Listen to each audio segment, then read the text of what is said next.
Bonjour à toutes, bonjour à tous et bienvenue dans l'écharpe 2026, le podcast qui laisse la parole à celles et ceux qui se lancent à l'assaut des mairies, les municipales 2026 en pays catalan, un maire candidat à sa réélection, un nouveau candidat qui décide de s'engager à sa commune. L'écharpe 2026 vous laisse la parole en toute impartialité, en toute neutralité. Vous souhaitez vous aussi vous exprimer ici, c'est possible, vous nous contactez. On parle de vos profils, on parle de vos projets et aujourd'hui, on parle de Paul Mifre. Il est candidat au Soleil avec sa liste Le Soleil demain. Bonjour Paul Oui, bonjour. et merci d'être avec nous sur ce plateau de l'écharpe 2026. Le Soleil, pour vous, c'est une terre d'enfance, c'est un coup de cœur récent. Oui. Alors, terre d'enfance, ma terre d'enfance, c'est Pézilla-la-Rivière. Je suis natif de Pézilla, mais effectivement, je suis implanté au Soleil depuis 2025, depuis 2002, exactement. 2002. Oui, Vous 2002. connaissez donc quand même bien le Soleil. Oui, ça fait plus de 20 ans. Quel est l'endroit que vous montreriez au Soleil En priorité, en priorité? à la place de la République, la place du village, le centre du village. C'est un cœur, c'est une âme, c'est une respiration. C'est peut-être l'oxygène qui permet d'alimenter une partie des habitants.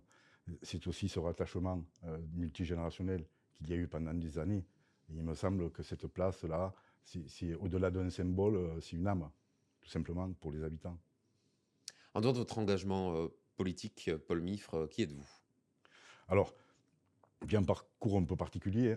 J'ai fait 25 ans dans la gendarmerie, spécialement dans l'intervention, puisque j'ai dirigé 2 équipes d'élite de la gendarmerie, pour finir dans un centre national d'entraînement, où j'avais la charge de créer la doctrine sur tout ce qui était intervention. Et j'ai eu l'opportunité de venir ici rejoindre ma terre natale, grâce par l'intermédiaire de l'ancien député maire, qui m'avait offert une opportunité pour créer le service enfance et sport, mais également être directeur de la sécurité publique et mettre en place tout un système permettant de développer le Soleil en toute sécurité. Quel a été l'élément déclencheur, ce moment où vous vous êtes dit je passe d'habitant à candidat? Alors, c'est multifactoriel, je pourrais dire. Je suis déjà élu à Estavar. J'ai fait un mandat de conseiller, un mandat d'adjoint chargé de la sécurité publique. Et il y a des éléments professionnels, personnels également, familiaux et politiques, qui m'ont décidé à rejoindre le Soleil, qui est ma ville de résidence, et, euh, et dont j'ai décidé de m'engager finalement, oui, parce que les gens m'ont sollicité de toutes parts, pour changer un peu les choses, tout simplement. De votre point de vue, quel bilan vous tirez du mandat qui se termine? Vous savez, c'est très difficile de juger le mandat d'une candidate ou d'un maire qui vient d'exercer. Simplement, ce sont les retours terrain, puisque nous avons navigué sur ce territoire en porte-à-porte, je vais dire. Nous sommes allés à la rencontre des administrés. Et finalement, c'est eux qui nous ont donné la voix de ce qu'ils souhaitaient pour leur ville. Et les constats se recoupent. On y retrouve toutes les mêmes thématiques, en fait, qui sont abordées de la même manière par les gens, un sentiment de frustration aussi, et sur des éléments qui touchent leur qualité de vie, leur vie propre directement. Pourquoi vous avez choisi de vous présenter? Parce que c'est un engagement. Je suis un homme d'engagement. Un engagement, pour moi, c'est une parole. Une parole est une dette. Cette dette, je la devrai si je suis élu aux Solériens. Je sais répondre aux enjeux quand ils se présentent. Je vais toujours au bout des démarches. Je l'ai fait dans le mouvement associatif, avec plusieurs associations sur lesquelles je me suis impliqué, comme l'Entente de la Tête, le Foot Ball Club Solérien, le Sénégal Soleil Soleil, et puis la Formampus, que j'ai créé de toutes pièces dans les années 2000. L'engagement, il est au service des autres. Je crois que j'ai une philosophie assez particulière. La première, c'est que j'ai dans l'idée qu'il faut protéger et servir. Ça, c'est un peu issu de mon passé. Et ça me rattrape toujours parce que ça fait partie intégrante de ce que je suis, je crois. C'est aussi une certaine forme d'humilité parce que la vie nous rattrape et qu'il faut faire preuve d'humilité pour pouvoir aborder les enjeux qui se présentent à nous et pour pouvoir répondre aux besoins des gens et pour pouvoir les protéger et anticiper ce qui peut se passer. Paul Mifre, je vous propose à présent de parler de votre projet. Alors, les grandes lignes de votre projet et les priorités à venir si vous êtes élu au Soleil en mars 2026. Alors, c'est un projet simple qui va toucher les gens, les administrés. En fait, ce n'est pas un projet personnel, ce n'est pas un projet d'équipe, c'est une vision globale où on veut mettre l'habitant au cœur de leurs priorités. J'appelle ça une vision partagée. Le projet en lui-même, c'est un changement de gouvernance, tout simplement. Une gouvernance citoyenne et participative, où chaque projet doit faire l'objet d'une étude de faisabilité, d'évaluation des faits que cela peut avoir, et souvent des effets pervers que ça peut avoir et des impacts sur la population.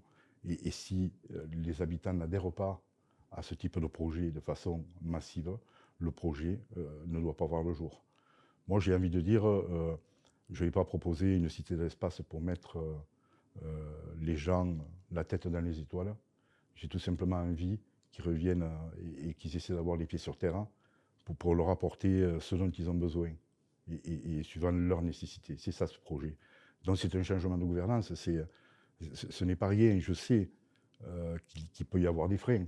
Je les ai déjà évalués. Certaines villes vont vers ce type de projet participatif parce que ça devient une nécessité et que la ville n'appartient pas aux élus. La ville appartient aux habitants. Les élus ne sont que les dépositaires de cette confiance qu'on nous a donnée pour mener à bien ce dont ils ont besoin et ce à quoi ils aspirent.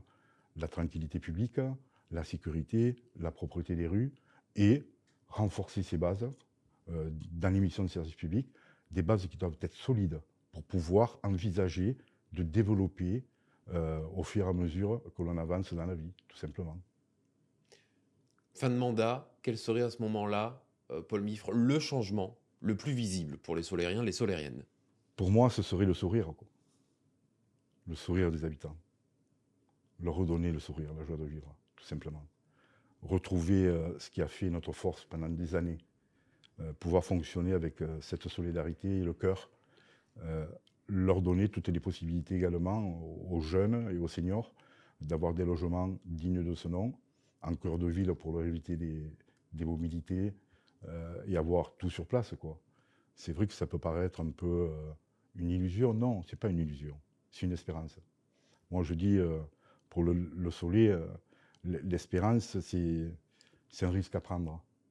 Et je dis aux Solériens, prenons-le ensemble.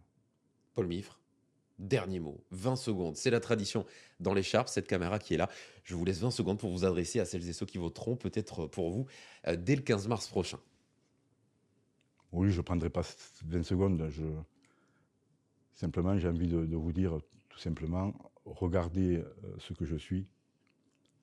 Regardez bien les gens qui forment cette équipe, qui sont comme vous. Ce sont des administrés qui subissent les mêmes contraintes que vous, qui touchent du doigt et tous les jours les mêmes problématiques. Cette équipe, c'est un bloc qui est là pour vous. La ville, elle est faite par les habitants, pour ses habitants, avec ses habitants. Et votre confiance doit nous porter en tête le 15 mars. Merci. Merci Paul Mifre.